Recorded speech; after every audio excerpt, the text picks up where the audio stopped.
Ontario's Auditor General confirms he is scrutinizing the plans at Ontario Place and the Science Centre. Immediately halt the bulldozing and site preparations that are already underway at Ontario Place. Despite calls from the opposition to halt construction work, why the government says it's moving ahead, removing the first round of trees later this year. It seemed like they narrowly escaped. Shocking and alarming. It's scary to be in a building that this happened to. Plus, high anxiety at a St. Clair high-rise. A gym ceiling collapsed reportedly while people were working out. What management is saying about the new structural concerns. It's just a really nice event every year to be back here and to be with people that you see many familiar faces. And facing country life in the city. We'll get you primed for the Royal Agricultural Winter Fair and why it draws thousands to the X every fall.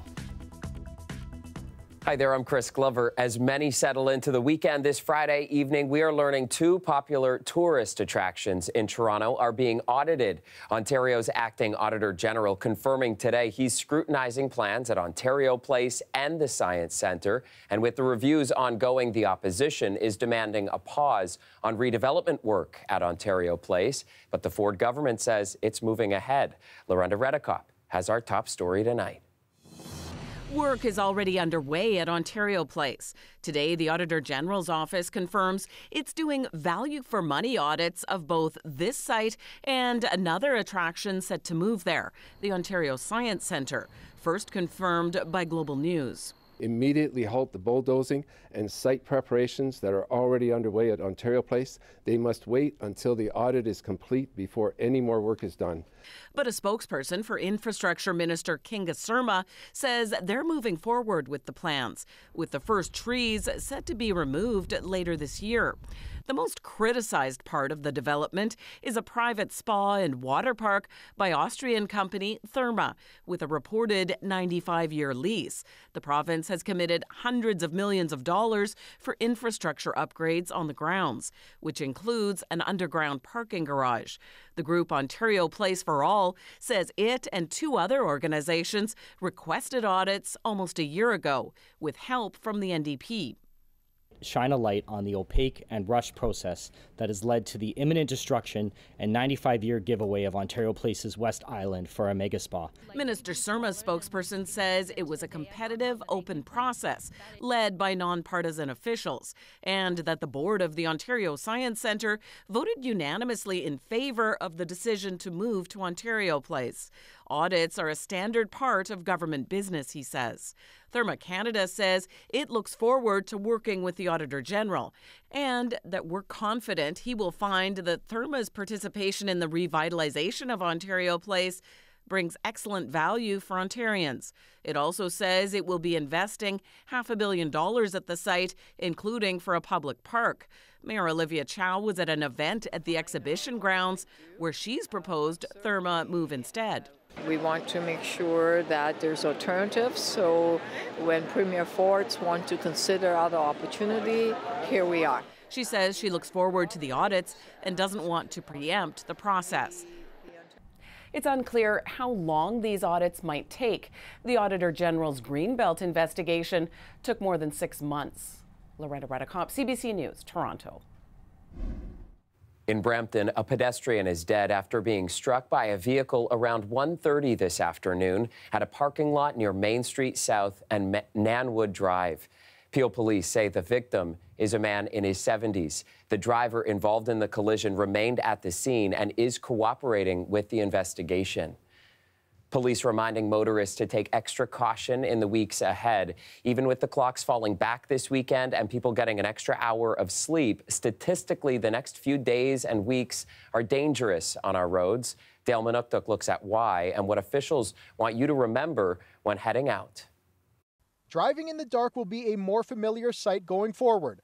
The clocks turn back Sunday at 2 a.m., throwing off sleep schedules. Every year we see an increase in collisions surrounding the weeks that times change, whether it's going forward or back. People's rhythm are off. They're not getting good sleep. Historically, motor vehicle collisions rise in the month following daylight saving time, with police responding to over 70% more pedestrian-involved collisions. According to the city, pedestrian collisions increased by more than 30% during the evening commute hours from November to March.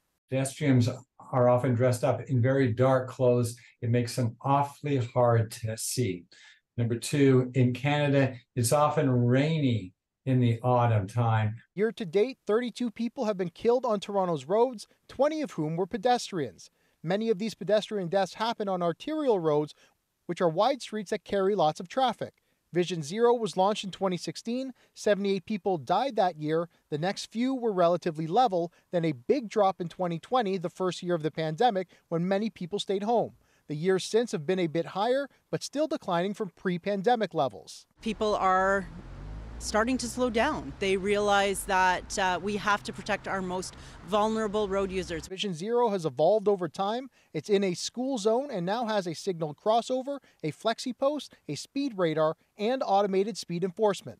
Something as simple as the 5-second advance indicator for pedestrians at intersections makes a big difference. There will be more safety infrastructure over the years, including more flexi posts. They're adding 80 school zones every single year, and the automated speed enforcement program, they're looking to expand that, perhaps doubling the number of cameras in the city, but Toronto won't do anything until it figures out a better way to enforce the tickets. Dale Manukduk, CBC News, Toronto. Now to some frightening moments in St. Clair West. Residents tell us the gym ceiling of a high-rise building collapsed while people were working out. For that story, let's turn to Greg Ross. These images posted to Reddit show what the gym at 1808 St. Clair Avenue West looked like moments after the ceiling came down. I didn't study architecture or anything, but I know that shouldn't be happening. According to the Reddit post, there were 2 people in the gym when it happened. And it seemed like they narrowly escaped. But luckily no one got injured or killed, obviously. Not surprisingly, this has many residents feeling a little on edge. Shocking and alarming. It's scary to be in a building that this happened to, for sure. Is this gonna happen to our place too?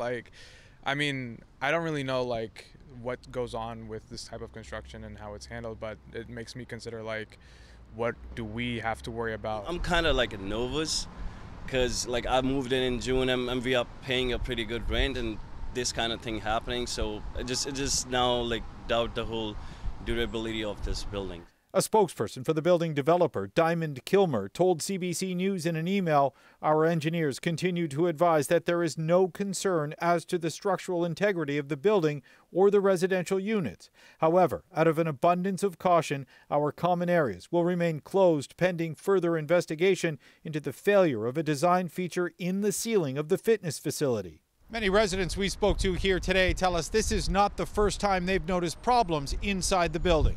A lot of the other residents were complaining about the finishes and water problems and flooding, and the fire alarm goes on quite a bit. The gas leak, there were some things in our building that weren't finished. Dishwasher was broken. They're taking a look at it today, but a whole host of stuff. Residents also say that communication from management at the building about the collapse has been limited. At the moment, there haven't been any emails. As of now, we still haven't heard apologies or anything from the management team. So we all are still waiting for that. The spokesperson for the developer says they want to assure residents that they are not aware of any additional safety or structural concerns. Greg Ross, CBC News, Toronto. A balmy 12 and a chance of showers as we look live at the city. And Colette, gusty winds are blowing in some pretty different weather for us this weekend. Yeah, that's right, Chris. Big changes come to us this weekend. And if we look at how that has an impact on us in the short term, but we can also take this out and kind of look out over about the next month. So tomorrow, yeah, we're still going to have our sunrise just up before 8 a.m. But within a week, of course, we've got the clocks changing and we'll see also the daylight changing. So 7:06 for November 11th for Remembrance Day. On November 18th, it'll be 7:15. And then we're getting close to 7:25, not quite, but close to it by November 25th before the sun will be up again. So it kind of backs up and then it moves off on us again.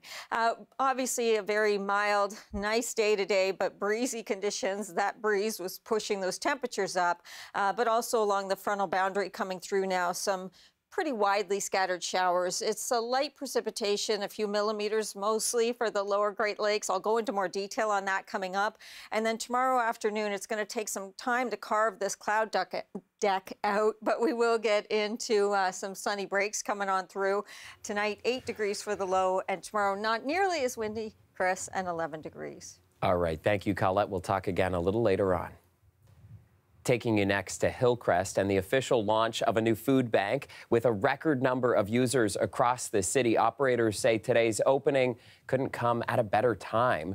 Tyler Cheese has that story. Do you have the dry races? This team of mostly volunteers have been working tirelessly to get Toronto's latest food bank up and running. Seth Zook and his wife Carly got involved when they first heard about the project through their kids' school. The community engagement and support has been fantastic. Immediately there were numerous volunteers, both volunteering their time and donating material goods. The Hillcrest Community Food Bank runs out of the Hillcrest Christian Church at Vaughan Road in Bathurst. It's been operating for about a month, but today is its official launch. This is the 4th week, and the demand is evident.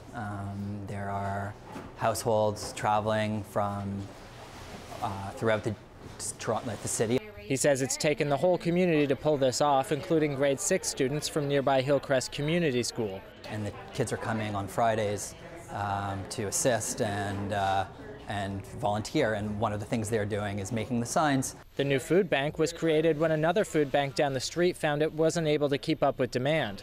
Hillcrest is a member agency of the Daily Bread Food Bank that serves Toronto. It came together because the food banks adjacent could not handle the volume, and the community said enough is enough. But Daily Bread's CEO also warns that food bank usage has moved far beyond a crisis point. Our holiday wish, as we start to hear the sounds of the season coming close, is that people will start to advocate louder, that they will tell every elected official, no matter what party, no matter what level of government, that enough is enough. Food Bank Canada's CEO agrees, noting this is a national issue. What we need is true political action and true political courage to address both ends of that issue. So we need to address the social safety net. We need income support so that people have enough money to go to the grocery store for themselves, for their families. And then we need to address the affordability issue. The Hillcrest Community Food Bank has served hundreds of clients since it opened, and those numbers are expected to increase over the coming weeks. Tyler Cheese, CBC News, Toronto. Hey, welcome back. So it's not too chilly today, but still it is the launch of the Royal Agricultural Winter Fair for the 101st year. The annual fair will attract livestock and farming ingenuity right into the heart of the city. With a little of today's fun at the fair, here's Anam Khan. Lots of farm animals, food, and fierce competitors. The Royal Agriculture Winter Fair kicked off this morning at the X, a massive indoor festival bringing farm life to the city. But first, let's meet this year's ambassador for the event, Kay the sheep. Known for her calm temperament, she's getting all the attention. We showed you last night the 2-year-old ambassador commuting into downtown on the GO train. There's a lot of sheep that we've had in our lifetime that wouldn't be quite so amicable to the idea of this much attention, but she seems to be lapping it right up. Her friends will be participating in agricultural competitions. What do you have to say? So these guys, as you can see, they're getting excited. They're very excited. They're going to take part in the dairy goat competition tomorrow. And it's going to look at them. It's going to look at their feet, how they walk, their fur and everything. And all these guys, they're part of the same family. So yeah, let's hope they win. But the fair's largest prize, $1 million for the horse that comes out on top. Patrick Brown flew in from England. His family's shorthorn cattle have their big day tomorrow. They've been coming here for 5 decades. It's just a really nice event every year to be back here and to be with people that you see many familiar faces. It's not just competitors coming back each year. Etobicoke's Marcelo Mestre has been coming for the last 4 years with his kids. They get to see things that they usually don't get to see on a regular basis as city folks. And for organizers, it's all a grand celebration. It celebrates the families and producers who work tirelessly every day to put food on your table. The farmers, the chefs, the people who raise animals. With 9 days of action, organizers say there's no reason to miss out on the fun. Anam Khan, CBC News, Toronto. Okay, the sheep there joining thousands of others commuting through Union Station, many probably noticing a different look this week. Shannon Martin explores what's behind the temporary change. Step from the majestic Great Hall into Union Station's West Wing, and you're instantly transported from Toronto to Tokyo. Everywhere is Japanese fashion, music, and food. Can you tell us what you have on the menu today? So we are committed to make authentic Japanese food. So we make a Japanese unagi bara sushi. Oh, it's beautiful. So this eel is from Japan. Shizuoka, that's well known as unagi.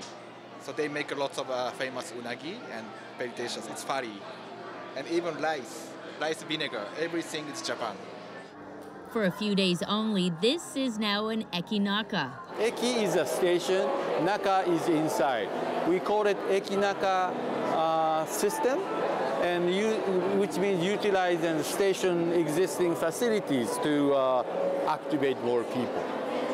That's the Consul General of Japan in Toronto. He's been working closely with the Ontario government, showcasing how Japan does transit. We call it transit-oriented development, so that local people can use the train station as a community hub. You can build a shopping mall or affordable housing. The way they build stations in Japan is completely different than what we've done here in the past. Ontario's Minister of Infrastructure traveled to Japan back in January to see it all firsthand. And it was incredible, and we truly have a once-in-a-generation opportunity to build them here through our subway expansion plan and our GO rail stations. I think everyone believes in the concept, and so I'm very grateful for the partnership with Japan. Right now, there are design concepts for 12 transit community hubs within Toronto. When you look around at some of Toronto's transit stations, a lot of them are in disrepair. They feel kind of sad. Are you hopeful that we could see some of this energy and ambience coming to Toronto? We want to, this is a 4-day exhibition to experience and taste how it looks like, so that Torontonians may have an idea of how the transit-oriented development or community looks like. And that's our aim. A glimpse, perhaps, into Toronto's transit future, while also showcasing local Japanese arts and culture, business, and cuisine. I'm from Japan and I live in Canada a long time, so that's like my second home. I think it's important to tell Canadian my culture, my beautiful products. Tell us about what some of the things you have out here today. My husband and I are both potter, so we make all the ceramic pots are handmade by us in Toronto. And this is, my husband makes them. It's called kohiki. It's a Japanese technique, different style applying in glaze. Actually, this is originally from Hiroshima, Japan. And what that is basically cream buns. There's actually the cream, all different flavor in the buns. That's what it is. And from here is a custard. This is matcha green tea. And also this is the fresh cream. And this is azuki, is a red bean, and this is a chocolate. But don't expect it to like a sweet chocolate. Okay. It's very light. Okay, sorry. The suspense here as I open it up. It smells good too. How is it? It's so not good. Too sweet, right? No. The bread itself, it doesn't like a bread. It's more like a sponge cake. Yes. So I should have called that it's more like a dessert than This week to you, Colette. People keen to know what they're getting this weekend after another temperature ride today. Yeah, I mean, we spent a couple of hours with our temperature there in the mid-teens at 15 degrees for Toronto. And then a little bit later in the afternoon, the temperatures began to dip. But still, lots of teens were on the board as we got to the later afternoon. And then there's the much colder air that's back behind the cold front that's moving in. However, most of that tracks to the east and doesn't dip down as far south as the lower Great Lakes. So we're going to find our temperatures cooling down a little, but nothing too dramatic like that, okay? As the front keeps moving on through, some scattered showers along that boundary, and then some lingering clouds tomorrow, especially the first half of the day. Then we should start to see some sunny breaks. Further north and to the east, much better chance earlier of getting into that sunshine, as we will have a ridge trying to build in. The frontal boundary is a little bit stubborn. So then even as we go into Sunday, we're essentially looking at kind of a mix of sun and cloud. It's really a pretty nice weekend, even though we have a few showers overnight tonight and early tomorrow, because look at the amounts. They're really negligible. A few millimeters. It might be the odd pocket locally gets 5 millimeters in there. So we won't worry too much about that. And I know we've had to worry about the winds. They've been so strong, at times, of course, well over 50 kilometers an hour. But as the front moves through, yeah, we get improvement with that into Saturday too. So we're looking at much lighter winds as we head through the weekend. We just have to get through the overnight hours. Overnight temperatures, because that new air mass is only just working its way in, they're still quite mild, but our winds will be turning to the west and then towards the northwest. A look at then Saturday's forecast. That daytime high, still probably 10, maybe 11 degrees, as I've put here. We set the clocks back Saturday night into Sunday morning, 11 again on Sunday. Just the slimmest chance of a shower. I would not be concerned about that. I would be more concerned, Chris, about Monday, where some organized rain with a system will move in late day then. All right, sounds good. Have a great weekend, Colette. A warm first weekend for your first weekend of November. And don't forget, you have an extra hour of sleep on Sunday when the clocks fall back an hour. And I'll see you back here on Monday, all fully rested at 11 o'clock. And we'll leave you now with some pictures and video from the Royal Agricultural Winter Fair. For 101 years, the fair has been bringing country life to the city, and it runs through to next weekend. Lots of programming, especially for the kids. Just one of many ways to enjoy this city. Have a great weekend, everyone, and we'll see you back here on Monday night.